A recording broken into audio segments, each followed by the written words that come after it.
Welcome to Strip Coverlet, where we squeeze the bigger picture out of literature. I'm Adrian Fort, and we're here for another poetry discussion, which will appear in two separate playlists here on the channel. Obviously, number one being the poetry discussion playlist, a playlist which is now over 200 poems strong. I implore you, you don't think I've talked about your favorite poem? Check it out. Go ahead, call me on it.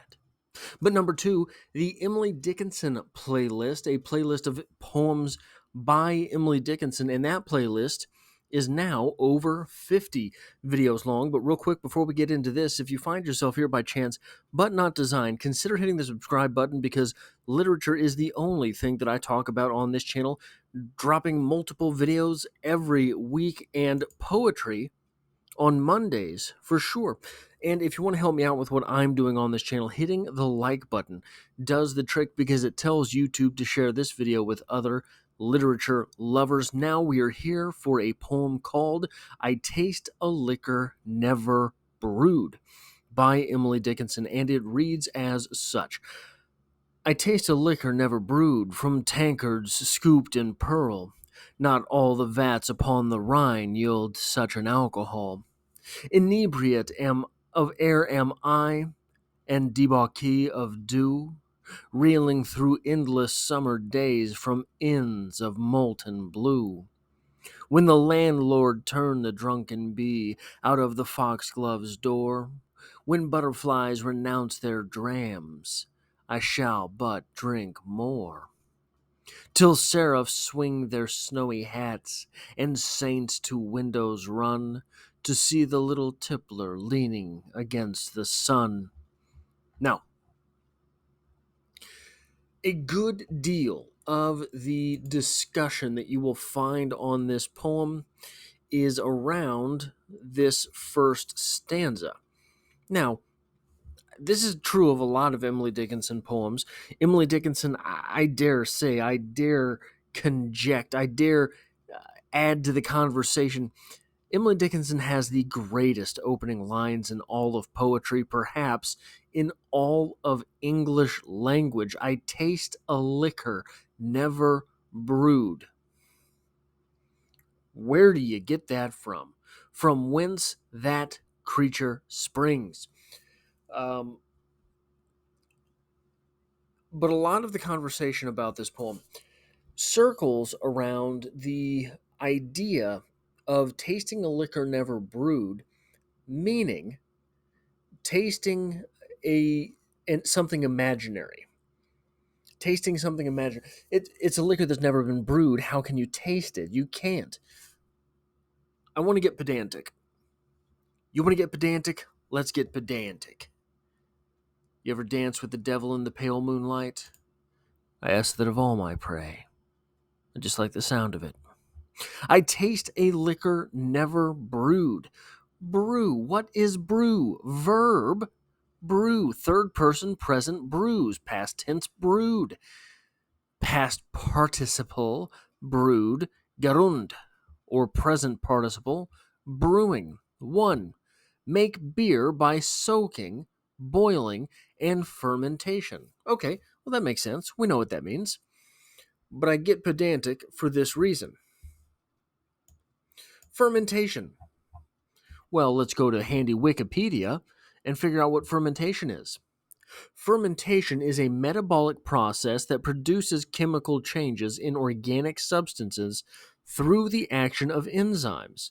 The biochemistry is narrowly defined as the extraction of energy from carbohydrates in the absence of oxygen.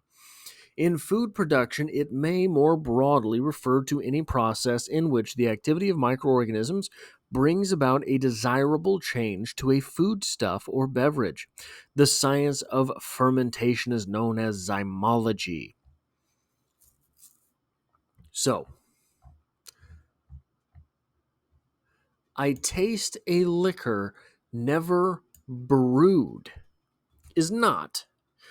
So, pretend that we're going to go a little bit into Emily Dickinson's life. We're going to make a little bit of a... So, I don't think you have to know anything about Emily Dickinson's life to necessarily make the to make the biographical argument, yes, but to make the argument that this poem is about love and never really experiencing the thing would be an understandable argument even without the biographical backings up. However, armed with a little bit of biography, we know just how understandable that interpretation would be. So, we'll just imply this poem is about love. I taste a liquor never brewed.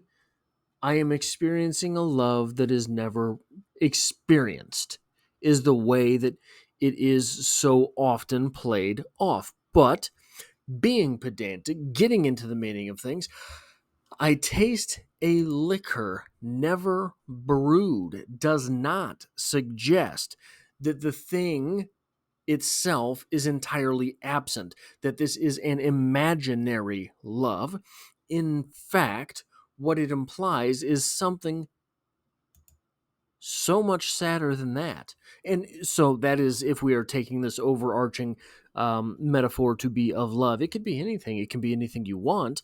That is the magic of literature. But the phrase, I taste a liquor never brewed, means I taste a liquor that has never had fermentation taken place.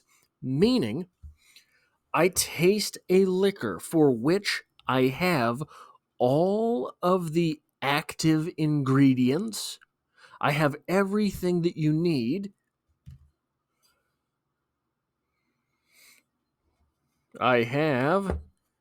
Oh, come on, there's no actual ingredients on here.